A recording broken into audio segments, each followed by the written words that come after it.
It's just for kids. A comment made about any product many consume, but because of what the target demographic that specific thing is for, there's a crowd out there that try to mitigate or dampen a critical view on that product. The Oscars repeatedly use this mindset to downplay what the animation industry has created time and time again for decades at this point. People use this excuse to discredit criticism one may have towards a video game, a comic series, a TV show, etc.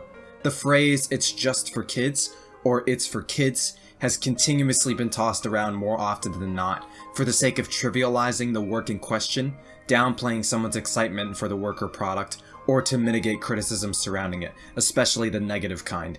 This isn't something that everyone out there truly believes in, nor am I saying this is a majority of a specific crowd. But this is a prevalent mindset and claim still being thrown around today, and probably still will long after, to where I'm interested in talking about the general idea of the phrase, rather than focus on a specific medium or audience. This isn't just because of the Oscars saying it for the umpteenth time, or because some rando on Twitter or YouTube wants to dismiss someone's disapproval of Turning Red or The Legend of Zelda Majora's Mask. This phrase can apply to basically anything in entertainment, and I know there are plenty out there sick of hearing the phrase and seeing it be used with a belittling connotation. Obviously, it'd be easy for me to pull up a random clip of Invincible, Aqua Teen Hunger Force, Castlevania, Resident Evil, or Mortal Kombat to show the point of any specific entertainment anything, not just being for kids, gaming or animated. Debating the appeal or purpose based solely on demographic is definitely a black and white view on entertainment itself and the creative liberties made. For every SpongeBob SquarePants, there's also a Family Guy. For every Ben 10 or Scooby-Doo, there is a Rick and Morty or a Smiling Friends. Same applies for gaming, as there are games aimed for specific markets, Call of Duty for adults, Mario for kids, just as movies and TV shows. Even in a vacuum, just talking the broader spectrum of animation, obviously no, animation's not just for kids. Video games aren't just for kids. Same for comics, TV shows, anime, or what have you. The connotation with "it's just for kids" comes from how much more accessible, softer, or really kid-like and kid-friendly the product may look compared to others. You can obviously look at Mario, Kirby, or Pokemon at first glance and think, yeah, my child would like this. This looks like a very kid-friendly game meant and aimed specifically for kids, and you'd be 100% correct. There's very simple, easy to understand games, easy to play, and tons of people in general find little to no struggle in wanting to pick up, play, and enjoy any of those three series, for example. But the floodgates open with what kind of person is supposed to enjoy it, or who is this specific thing aimed for, when you look into what the game may show and how the game may function. Super Mario 64, for example, is a classic, beloved, and iconic video game across the entire gaming industry. It's one of the first video games millions think of when they think about video games or Mario in general discussions. But many teenagers and especially adults of generations during the Nintendo 64 era, and even current generations that grew up on recent new hardware, go back and play the heck out of Mario 64 plenty of times because of how the game controls, the number of moves, advanced techniques, options, and freedom in playing the game has many people adoring Mario 64 because of this. It's one of the most popular video games to speedrun as a result of this as well. On top of this, many regard Mario 64 as an incredibly fun game that many people should pick up and try out if they haven't, purely because of its fundamentals and gameplay. Super Smash Bros. Is a similar case. Between the vast amount of video game series they have crossed over in the series, the movesets they have, their stages, music, etc., but also each Smash game's individual tech, speed, mechanics, etc., has allowed the series to be enjoyed for all ages of any kind of gamer out there, for many different reasons and attractions. In some cases, it might not even be the gameplay. It could also be from story, narrative, a character's personality, etc. Another Mario example can be most of any of the Mario RPGs, Mario and Luigi or Paper Mario. You see characters die on screen, villains carry out plans and ideas of mass genocide, characters dealing with grief, loss, love, some of these themes also being told in Super Mario Galaxy, Pokemon Black and White, multiple Sonic the Hedgehog games, etc. Topics and themes and messages that some deem too heavy or mature for a kid to process or handle. Plenty of TV shows and anime and movies and whatnot do the same. The Lion King with Mufasa's death after Scar lets him fall in the stampede as his son watches from afar and checks on him after he was trampled. Soul tackling the worth and value of life and people, and souls coming to terms with not just finding their own happiness, dreams, and success, but what it truly means to live life. How many times have people preached on how stellar and layered in its storytelling and character depth Avatar: The Last Airbender is, especially in Avatar that hundreds of people have already explained and shown more times and in much better ways than I could have, that it is a show very clearly and obviously designed with kids in mind, with plenty of jokes and visual gags that would entertain younglings, but has such stellar writing and fantastic characters and animation to elevate its intent and overall quality beyond being a simple kids show. Plenty of these shows and games in some way have shown, even in kids media, they can tell and portray adult jokes, themes, stories, and such that don't alienate away from kids audiences, but can still teach kids some important things they could benefit from learning in many of these games and shows, if not provide more ways to entertain and enjoy them that adults can also find worth and value in learning from too. Many people praise numerous Disney and Pixar films for doing this, for example. There are a ton of shows and games that are accessible to children, but also tell and show their own themes, ideas, mechanics, and stories in ways that cater to older audiences in many different ways, not just catering to kids specifically. Gaming, animation, most forms of entertainment basically. These are all mediums meant to express various themes, storytelling, styles, and ways of entertainment across many different genres and forms that allow us to digest complex themes and tales more easily, conceptualize the human condition in many ways, and above all else, provide us many forms of entertainment and enjoyment, whether to escape day-to-day life or elevate it in ways other things in life can't, and serve a whole new perspective and idea on it while still being fun ways to spend time. Even narrowing down onto video games, many see video games as a universal art form now that has become one of the biggest forms of entertainment ever. With animation, the power it brings is representation and numerous ways in expressing humanity and many other themes. That's only several ways in how any of these entertainment mediums appeal to many adult and older audiences in and outside shows and products meant to market towards kids. It's still giving adults something to look for and enjoy. Enjoying and having fun above all else, especially, is one key reason in why adults still indulge in kids' entertainment. Both gaming and animation are mediums that have been around for decades, gaining massive critical and financial success, being, again, forms of entertainment that are shown to be incredibly flexible in how to present themselves and how to appeal to many different kinds of humans that exist. Kids grow up with Mario, with Sonic the Hedgehog, with SpongeBob, with Shrek. Boys and girls grow up with gaming, animation, general entertainment, learn and become inspired by it, turn it into their passion, and try to make careers out of any of these, whether becoming critics or developers and creators within their respective industry.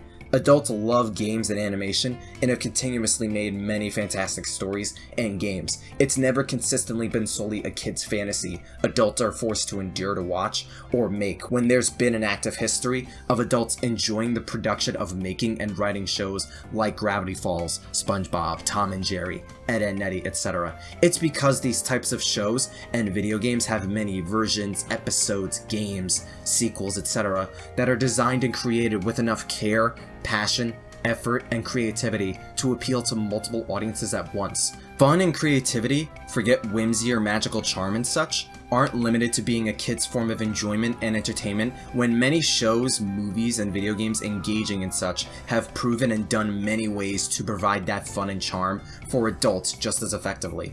It doesn't need to be dirty to be enjoyed by adults, nor does it have to be cute and innocent to be enjoyed by kids. With the potential, flexibility, and raw power gaming and animation has in creating all these numerous ways of entertainment, storytelling, human expression, and much more, there's no point in trying to downplay and linearize a medium to a genre or narrow scope when history's shown both are capable of significantly more.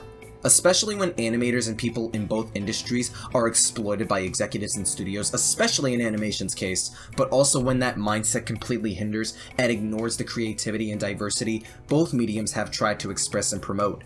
Why try and ignore the worth and range these entertainment mediums provide? People have used the fact something's geared for kids as a means to downplay or demerit its genuine value and purpose in an ignorant way. But some also use that same fact to dismiss criticisms one may have for a show or a game and trivialize someone's distaste for a specific product. On a personal level, I feel the only way you could use the "it's a kid's form of entertainment" excuse is if you're not super keen or invested into a product already and apply it to yourself largely. I'm an avid Sonic fan, for example, but I reviewed the first Sonic movie, rewatched it a few weeks ago, and used the for kids angle as a means to recognize some elements and traits the movie has that I'm not super keen on, are elements meant for a different kind of audience altogether, and could still benefit and teach kids worthwhile things, while still recognizing the movie has other traits and characteristics that I still enjoyed, and other Sonic fans, even of older audiences, enjoyed and liked. I feel that's the only instance the for kids thing works, as a means to understand when very specific jokes or storytelling that don't work for me can still work for someone younger, or are still executed in a reasonable or satisfactory way, either for me or that other demographic.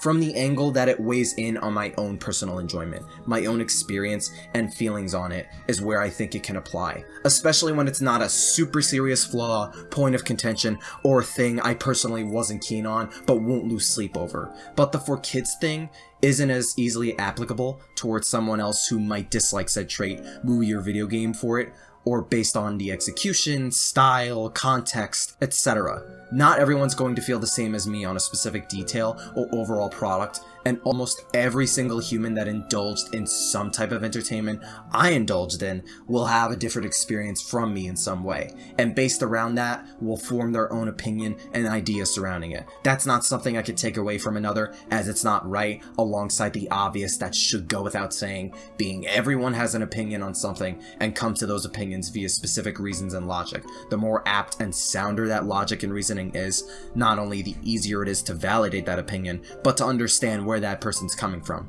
But take someone who vehemently detests Teen Titans Go, certain episodes or seasons of SpongeBob, Star vs. the Forces of Evil, specific Mario games, Sonic games, Zelda games, Disney or Pixar, DreamWorks movies, etc. Some episode or part of a game, design flaw, narrative point, what have you, is too simple, too Neanderthal, stupid, a joke or gag might not work, or is a whole basis of an entire episode or something. The game design isn't imaginative, or it doesn't work. It's flawed for XYZ. The story's lackluster, there's no originality, the villains are contrived, the level design or controls aren't good, etc, etc.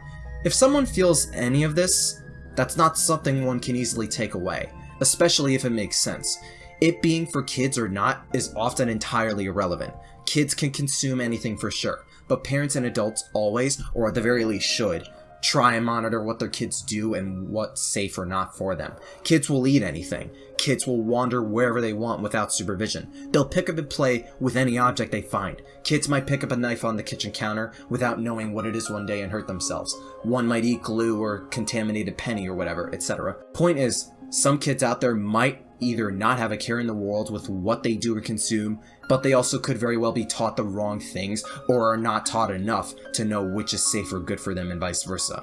I'm not saying bad games or shows will teach kids to eat pain or whatever. I'm saying there are often attempts and ways adults teach kids what is safe to consume or indulge in and what's either a waste or not good for them, if not teaching kids worthwhile lessons and messages that may or may not stick in their minds. Conversely, there are still plenty of kids who might have standards for what they want to watch. I mean, halfway through childhood, most kids hit a point past Nick Jr. shows to where they want to watch SpongeBob or Cartoon Network shows, for example, whether for more/better entertainment value because they outgrew those Nick Jr. shows, or wanting to be taught more complex things and emotions beyond simple colors, shapes, and math.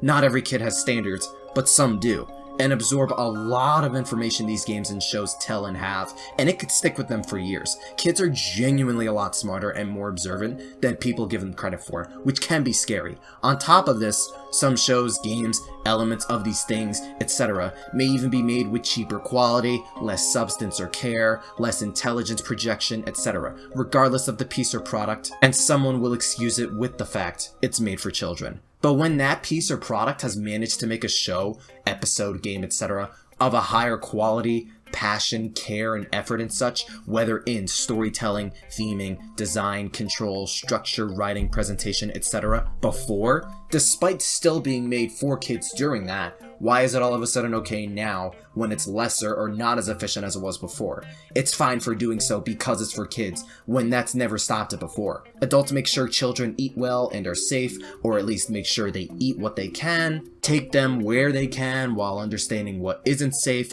where isn't safe. There's always an effort in giving kids a fun and entertaining time without diminishing both their value and the work in question's value solely because of their age. If there's always that effort in avoiding diminishing value and diminishing returns in most other areas of kids' lives, why is children's entertainment the exception when it's convenient? Especially when plenty of it is entertainment indulged and enjoyed by millions of older audiences across a lot of these franchises. Sometimes in some cases, you may not even need an adult to say, oh, this thing is so lowbrow and dull or not enjoyable or whatever. Kids can recognize the same and will stop watching or playing that thing before they even see that kind of critical thinking from someone else online.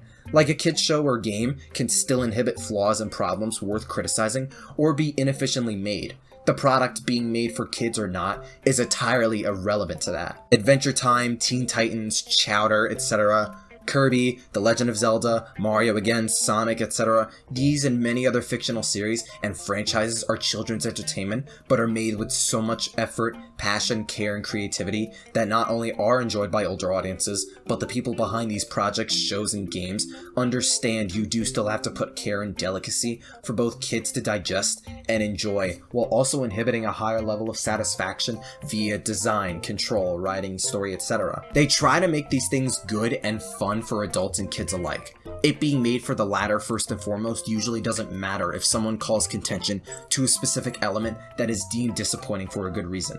If a show's message, theme, or story is lackluster, it's valid and reasonable to call out such and ask for better. If a game's story, level design, controls, etc. aren't good, same deal. It makes sense and is worth calling criticism towards it when there are multiple reasons in doing so for either case. It being made for kids shouldn't dismiss genuine and valid criticism one has for these pieces of entertainment when it hasn't stopped them from delivering quality works and products before, and it's unfair to both those genuine critics and the kids who might also want a better show with more care or quality put into it, same for games, with or without that older input.